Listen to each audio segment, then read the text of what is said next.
Hello all, it is Nikki. Welcome back to the channel for my first ever YouTube book review, so stay tuned.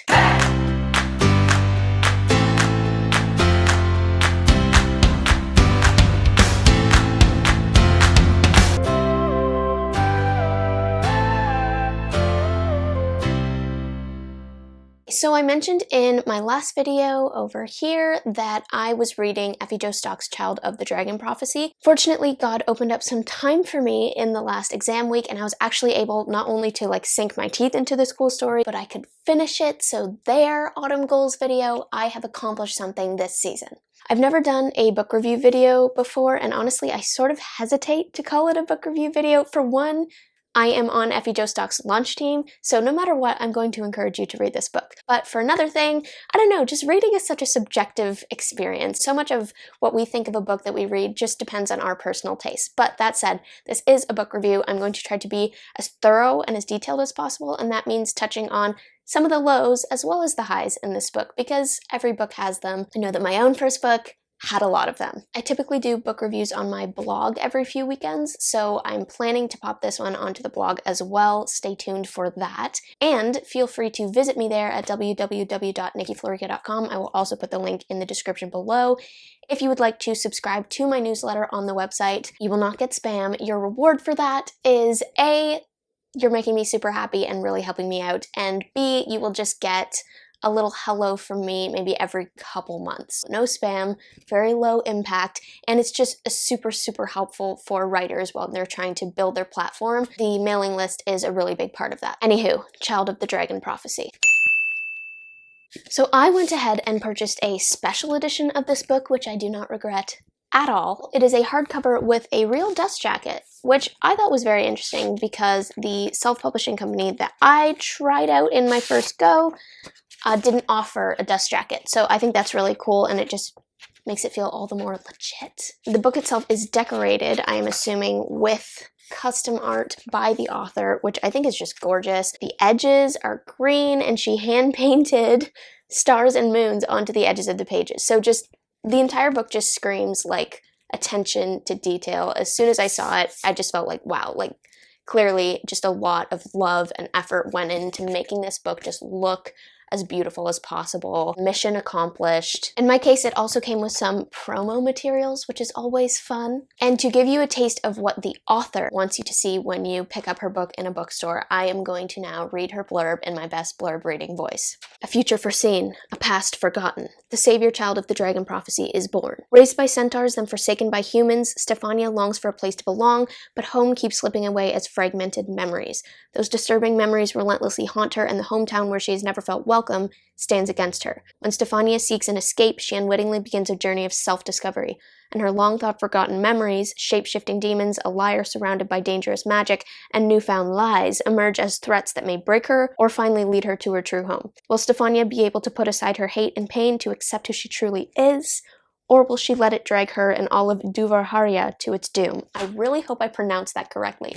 So I'm going to break this review into a few key categories, starting with world building. So this, I think, is one of the book's absolute greatest strengths. You can tell right from the beginning that a ton of effort and time was put into making this world feel totally authentic. It's rich, there's lots of mythical languages going on, there's multiple different races with multiple different cultures, there's a deep history behind this world that we're sort of finding out a bit at a time. You get a sense that it is old, it's ancient, it's been around for a long time. I always enjoy kind of studying other people's world building techniques, and you just get a sense from the very beginning that this author put in the legwork, put in the time to making the world feel complex and full of intricacies, and it really helped it to all feel very authentic and to really root you in the story. Especially for a genre like epic fantasy, that is key. So next up is character, and the story focuses mainly on the protagonist Stefania, but I am going to briefly touch on a more peripheral character just because I thought he was really interesting. So he's sort of a mentor figure,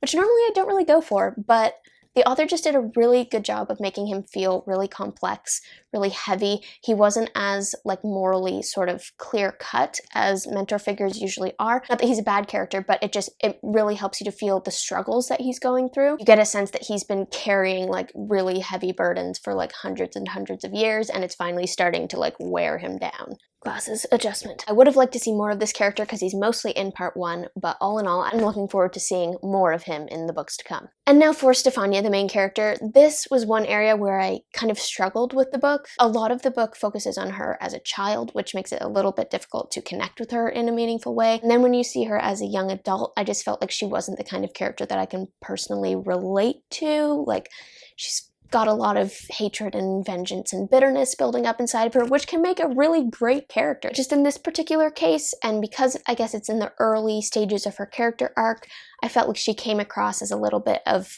like a hot-headed sort of whiny teenager sometimes. She's also described repeatedly as like pretty, gorgeous, beautiful, attractive, perfect white teeth, glossy hair, and it didn't take me long to feel like, okay, I get it, she's pretty. But I mean, maybe that's just a me problem. Plot-wise, the story is broken up into, I believe it's 3 parts. This book is sort of like the first stage in that epic saga where the hero needs to like figure out who they are and what they are before they can get to heroing, becoming who the world needs them to be. What's really cool is that we as the reader are in on a lot of information that the main character isn't because she doesn't remember her past, but we get to see that past in part 1 of this story, which is probably like my favorite segment of the story. I thought it was really well done. I loved the world building details that went into that backstory. And the characters in the backstory are just so cool. I'm excited to see more of them. One thing I will say to the negative is that we may have spent like a disproportionate amount of time in the backstory before getting to like the present day story.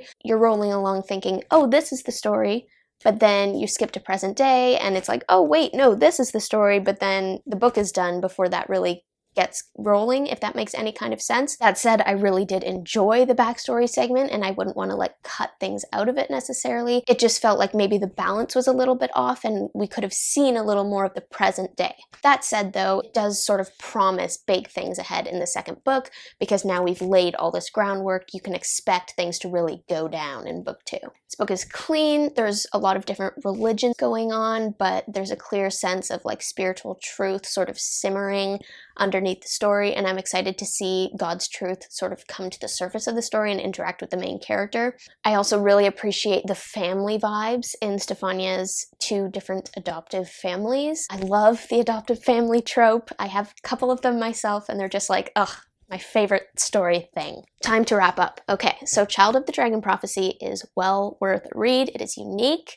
It is rich, it has a classic style, and a plot that is definitely on a trajectory to get like really intense really fast. There are spiritual truths sort of interwoven in the story that I'm sure are going to get even more powerful and more meaningful as the series goes on. Plus, it comes in a really pretty package. Like whether you get the special edition or not, there's just so much attention to detail that went not only into the story, but into the formatting and into the cover. It will look good on your shelf. And yes, again, I am on Effie Joe Stock's launch team, but I wouldn't be saying these things if it weren't true. It was a good read and it was well written, and I feel honored to be a part of her team.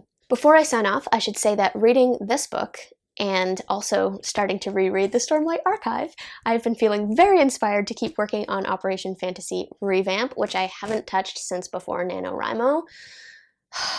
When I opened the file again after like 2 months of not touching it, my first reaction was kind of like, ugh, I remember this being way better. But I refuse to despair. I'm going to keep rolling along with it, and I hope to talk a little bit more about it and maybe give you guys a glimpse into some of the things that I'm struggling with in this story in future videos, hopefully, Lord willing. Stay tuned for that. Anywho, thank you so much for watching this video, guys. I hope you enjoyed it. Feel free to like and subscribe. Are you intrigued by Child of the Dragon Prophecy? Let me know. Are there any other books that you think I should review in this way? Let me know. I am always open to suggestions. And finally, as always, remember to spend some time in the clouds today.